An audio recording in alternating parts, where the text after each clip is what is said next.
Bonsoir à tous et à toutes, bienvenue dans ce flash d'information ce vendredi 8 mars marquant la Journée internationale des droits des femmes. Nous démarrons avec l'actualité ivoirienne.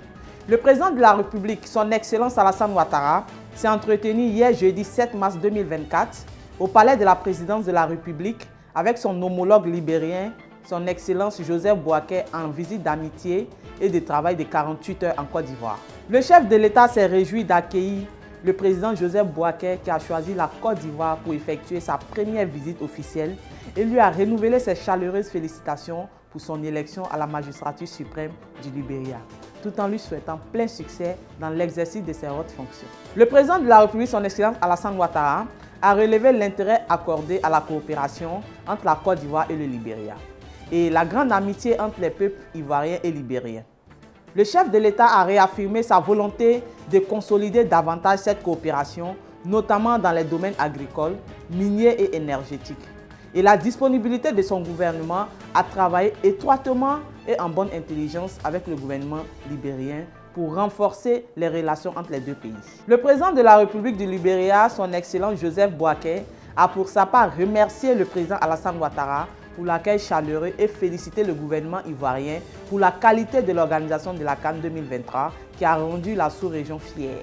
Le chef de l'État libérien a salué les progrès exceptionnels accomplis par la Côte d'Ivoire sous le leadership du président Alassane Ouattara et réitéré sa détermination à renforcer la coopération entre le Libéria et la Côte d'Ivoire dans l'intérêt mutuel des peuples libériens et ivoiriens. Au terme de l'entretien, le président Alassane Ouattara a offert un déjeuner à l'honneur du président de la République du Libéria, au cours duquel il a élevé à la dignité de Grand Croix de l'Ordre national. Journée internationale de la femme.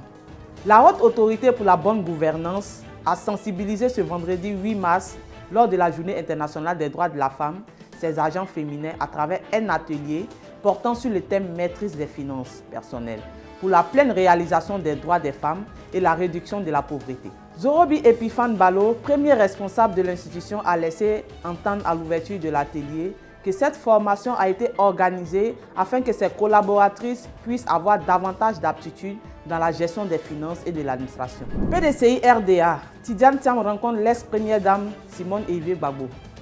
L'ex-première dame ivoirienne Simone Evier Gbagbo, par ailleurs présidente du mouvement de génération capable, MGC, s'est entretenue hier jeudi 7 mars 2024 à Abidjan avec Tidjane Thiam, le président du Parti démocratique de Côte d'Ivoire.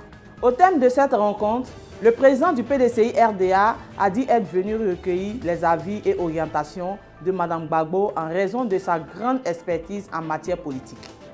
Pour sa part, la présidente du MGC s'est félicitée de cette rencontre, révélant qu'on va faire de bonnes choses. Bonne nouvelle, nous sommes toujours en Côte d'Ivoire dans le domaine énergétique. Une nouvelle découverte majeure d'hydrocarbures dans le bassin sédimentaire ivoirien. Le groupe pétrolier italien Eni, en partenariat avec Petrosi Holding, a réalisé début mars 2024 une nouvelle découverte majeure d'hydrocarbures dénommée Calao sur le bloc pétrolier CI-205. Calao, situé à environ 45 km au large des côtes et à 120 km à l'ouest du gisement Baleine, est la deuxième plus importante découverte en Côte d'Ivoire. Cette nouvelle découverte fait suite au forage du puits Murène 1X d'une profondeur totale de 5000 mètres, explique le ministère des Mines, du Pétrole et de l'Énergie.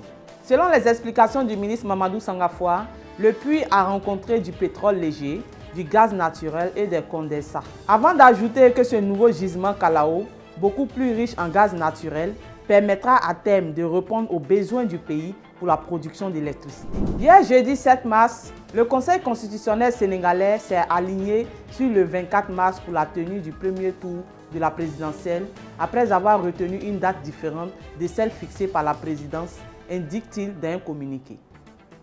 Dans une décision rendue mercredi, le Conseil constitutionnel avait d'abord fixé la présidentielle au 31 mars. Tchad.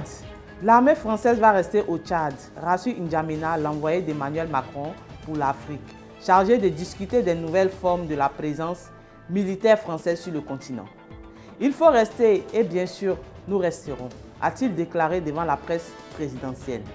Il y a actuellement 1 millier de militaires français au Tchad. Toujours avec l'actualité internationale, l'OTAN.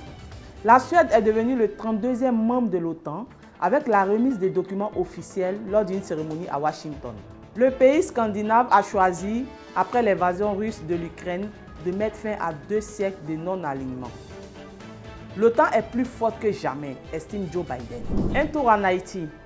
Le chef de la diplomatie américaine, Anthony Blinken, estime que la crise en Haïti requiert une réponse internationale, comme en Ukraine ou à Gaza. Le responsable américain, qui s'est entretenu avec le premier ministre haïtien Ariel Henry, estime qu'Haïti a un besoin urgent d'accélérer la transition vers un gouvernement plus large et inclusif.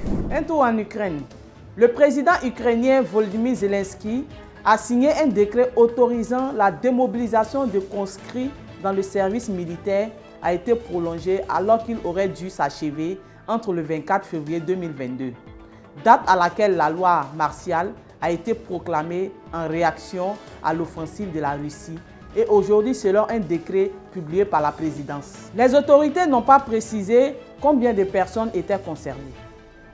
Merci de nous avoir suivis sur Aminata 24 TV. On se retrouve pour un autre numéro. Bye bye.